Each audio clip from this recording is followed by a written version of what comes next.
Assalamualaikum warahmatullahi wabarakatuh.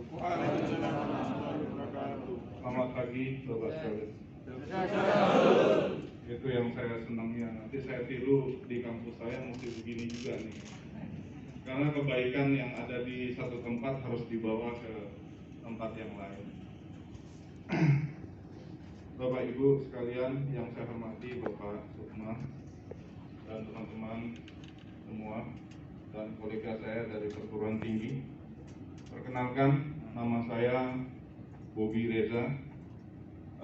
Saya wakil rektor di Universitas Tangerang Raya, bagian akademik. Jadi urusan akademik memang menjadi urusannya bagiannya saya. Bapak Ibu sekalian, saya tidak usah berpanjang lebar karena kami disediakan booth di sana. Nanti Bapak Ibu bisa bertanya langsung mengenai biaya kuliah dan segala macam yang terkait dengan pembelajaran program peningkatan karyawan ini. Bapak Ibu sekalian, saya pernah tersadarkan pada satu titik saya di usia 20 tahun, ya sekitar 20 tahun, lulus S1, saya mendapatkan beasiswa Bank Dunia, lalu saya dikirim ke Aceh. Pada saat itu saya bangga sekali karena saya usia 22 tahun sudah S2 dan menjadi dosen di satu perguruan tinggi negeri di Aceh. Terus di mana karena saya lulusan SMA-nya di Aceh, di mana pada saat itu saya menjadi dosen buat teman-teman saya yang masih kuliah. Karena saya di teknik informatika, saya selesai 3,5 tahun, padahal sering mabal. Ya, saya bukan waktu mahasiswa saya bukan yang patut dicontoh karena memang saya sering cabut, sering itu pokoknya sistem kebut semalam, kalau besok ujian malam ini kerja keras belajar terus gitu. Alhamdulillah saya pergi ke Aceh dengan bangganya saya ngajar di kelas, ternyata saya dapati di situ adalah teman-teman saya yang masih ambil S1, akhirnya saya suruh keluar semuanya. Kenapa? Saat jadi dosen kan saya harus bilang bahwa kalian tidak boleh nyontek, kalian harus belajar yang benar. Padahal waktu SMA yang namanya di Aceh cabut itu sering banget. Kalau masuk itu pakai kayu dulu. Kalau sekarang kan anak dicubit ngadu sama orang tua udah jadi perkara gitu. Kalau dulu pakai kayu Pak, udah gak ada yang ngadu. Itu bedanya zaman Bapak atau zaman saya kuliah. Tapi waktu itu saya langsung berpikir gitu. Ternyata begitu banyak orang yang sudah S2. Lalu saya terpikir pada satu titik, oh berarti saya sudah ada di level maturity, di level yang dewasa, di level yang enak, tanpa menyadari bahwa ada junior-junior saya yang baru masuk itu bekerja dengan keras untuk menyaingi senior-seniornya Pak. Layaknya hidup sebuah kurva itu Pak, kurva itu begini. Maka saya waktu itu menyadari bahwa saya ada di puncak. Saya di puncak. Saya sudah merasa bahwa dunia ada di dalam genggaman saya Pak. Di Aceh itu kalau sudah ngomong guru sama dosen Pak, penghormatannya luar biasa. Gerakan Aceh Merdeka aja nggak berani nyoel Pak. Serius. Zaman itu saya Pak. Tapi saya lihat junior saya naik semuanya Pak. Bapak perlu ingat, karyawan baru, junior-junior kita, itu akan berusaha dengan keras, akan berusaha dengan mati-matian untuk bisa sama kayak Bapak.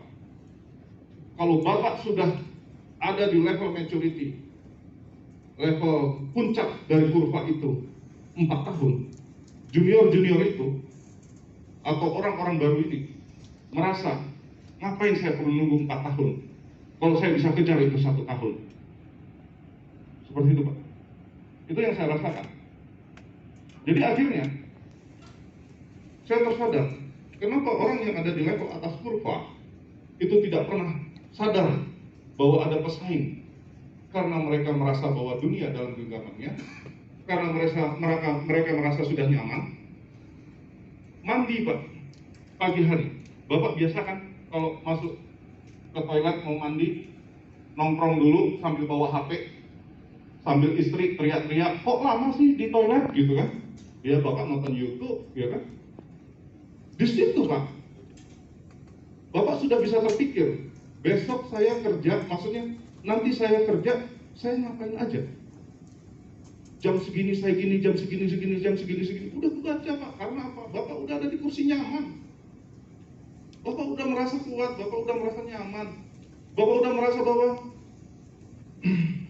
saya adalah saya. Gitu. Bapak nggak tahu, nggak sadar bahwa junior Bapak ini udah mulai naik. Akhirnya Pak, Bapak yang ada di puncak, Bapak akan turun. Lalu Bapak akan merasa bahwa ada orang-orang yang akan menyerang Bapak. Lalu pikiran Bapak negatif terus. Lalu Bapak sakit-sakitan. Lalu perusahaan atau perusahaan company merasa bahwa Bapak sudah tidak memberikan benefit lagi kepada perusahaan. Muncullah paket-paket dan segala macam.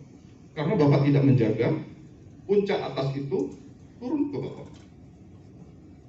Apa yang dilakukan oleh Pak Sukma adalah untuk membuat kurva baru lagi, sehingga Bapak tidak perlu turun ke bawah, tapi Bapak menaiki satu kurva yang baru lagi, menuju puncak yang berbeda, menuju tingkat karir yang berbeda. Jadi Bapak tidak perlu turun lagi, tapi Bapak naik ke atas lagi. Jadi muncul lagi kurva lagi, untuk mencegah Bapak decline. Itu Pak. Investasi pendidikan adalah investasi yang menguntungkan. Bayangkan, kalau Bapak nonton TV bersamaan, lalu Bapak bilang kepada anak Bapak, kuliah tinggi-tinggi, jangan seperti Bapak. Apakah itu yang akan kita keluarkan kepada anak kita? Tidak. Bapak sudah tua nak, tapi Bapak masih belajar. Ya. Akhirnya anak kita jadi tergugah. Daripada anak kita nanti ngomong, Bapak aja cuma sampai SMA, maaf ya Pak. Bapak aja cuma sampai S1. Coba, waktu ayah saya bagikan pengalaman saja Pak. Nanti kalau mau ketemu sama saya, mau cerita soal pengalaman, saya banyak pengalaman Pak dalam kehidupan, karena buat saya, pendidikan plus pengalaman akan membuat kita menjadi wisdom Pak. Karena pengalaman itu jauh. Bapak sekarang udah mendapatkan pengalaman yang dahsyat kerja di Mayora Group. Dahsyat sekali Pak. Tinggal disentuh pendidikan, maka udah hilang sudah. Hebat. Saya bilang sama ayah saya Pak, waktu ayah saya ribut soal dia mau naik pangkat, tapi dia diganggu sama orang lain. Apa yang saya bilang sama ayah saya? Wes, maaf ya Pak, saya orang Jawa Timur, orang Sidoarjo. Wes rapatkan pangkat kuliah. Akhirnya ayah saya kuliah lagi S2 Pak. Dan pada saat ayah saya pensiun, ayah saya masih bisa berkarya sampai usia 82 tahun sebagai dosen, dan terakhir alhamdulillah sudah almarhum dengan guru besarnya, dengan profesor. Anaknya sendiri yang nyuruh dia jadi dosen, itu malah belum profesor. Karena kita punya tingkatan yang berbeda-beda. Jadi nanti kalau suatu saat Bapak mau cerita-cerita mengenai hal-hal seperti ini yang bisa menggugah Bapak, wah, ya gampang aja Pak. Daftar aja di Untara. Nah, itu promosi Pak. Itu promosinya. Ya, tapi begitulah Pak kira-kiranya. Ya, buat saya nggak penting lah Pak. Bapak mau daftar di kampus saya juga boleh. Kampus saya itu Pak, mahasiswanya semuanya hampir rata-rata orang pabrikan Pak.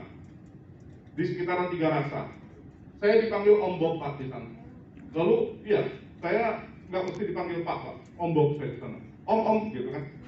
Iya, wah Pak, yang namanya mereka baru keluar dari pabrik itu kan kinis-kinis gitu Pak, aduh asik banget gitu. Tapi saya nggak berani Pak buka pos 2 di sana, saya masih takut ya Pak ya, takut dibikin soft gitu. Jadi pada saat mereka bilang, Om, saya nggak bisa kuliah pagi Om, karena tiba-tiba saya harus diganti shift saja Om. Saya mau geser ke kuliahnya sore, di tempat kami bisa Pak. Dari shift itu, shift 1, 2, 3 itu bisa. Jadi kita fleksibel. Nah, barusan tadi saya cerita sama Pak Sukma bahwa ya bersyukur ada pandemi ini kita jadi tahu bersih.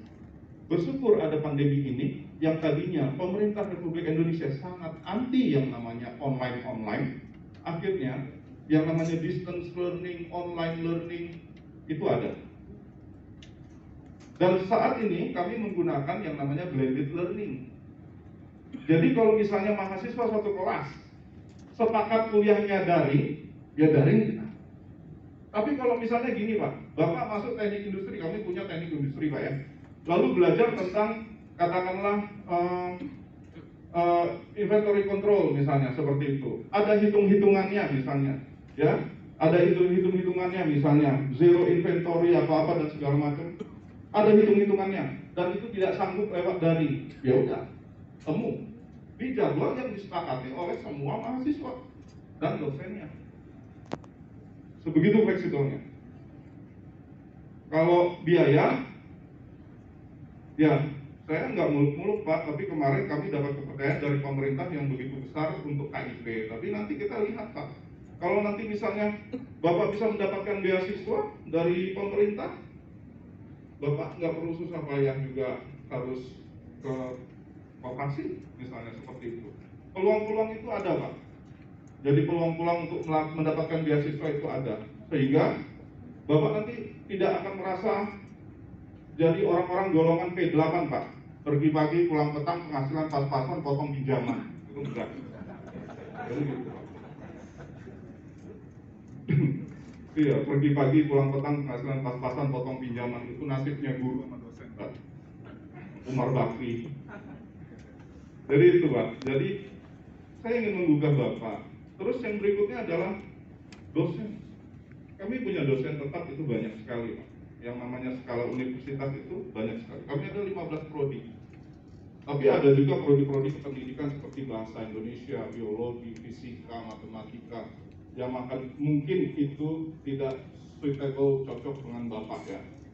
Tadi saya sudah bicara dengan Pak Sukma, mungkin kalau dibebaskan dari company, mungkin bisa ngambil ke ekonomi, manajemen, bisa ngambil ke teknik industri, akuntansi, atau ke katakanlah ke informatika. Tapi kalau misalnya digariskan oleh company, nah kita akan siapkan materi-materi yang memang cocok untuk di perusahaan, dan itu akan kita convert, kita rubah ke dalam nilai mata kuliah. Seperti itu. Kalau nggak salah tadi cerita soal Mayora Academy dan segala macam. Kami siap untuk blending dengan dengan kebutuhan Bapak di pabrik. Seperti itu. Di S2 kami sudah punya sekitar 10 orang doktor tetap dengan minimal kepangkatan itu lektor kepala. Saat ini ada 2 profesor yang akan kita hire dari Bandung untuk kita mau ciptakan ada di situ program doktor manajemen, S3 manajemen di Tiga Raksa. Jadi kalau Bapak ke Tiga Raksa, di perumahan Sudirman Indah ada gedung yang warna kuning, tapi itu tidak terkait dengan partai politik. Ya, Bapak tinggal ke sana. Kodenya Pak, kode kerasnya adalah mau ketemu ombok. Kalau mau ketemu ombok sudah Pak, itu yang namanya security check, insya Allah lancar. Langsung diantar ke depan ruangan saya. Karena apa? Yang pakai nama mau ketemu ombok itu berarti udah temen gitu, udah teman lama. Silakan monggo kalau mau datang. Mungkin demikian Bapak Ibu sekalian penjelasan dari saya. Ya ini brosur kami. Untuk sementara di kampus ya saya yang paling gede, jadi ya kalau melihat ada saya tuh pasti, oh iya itu pasti Om Bob. Terima kasih. Kalau ketemu jangan jemu, kalau pisah jangan gelisah. Ya, nanti adik saya di sini, Indra akan bisa deliver nomor saya, nanti kita WA-an aja. Bisa, terima kasih Bapak Ibu sekalian atas perhatiannya. Assalamualaikum warahmatullahi wabarakatuh.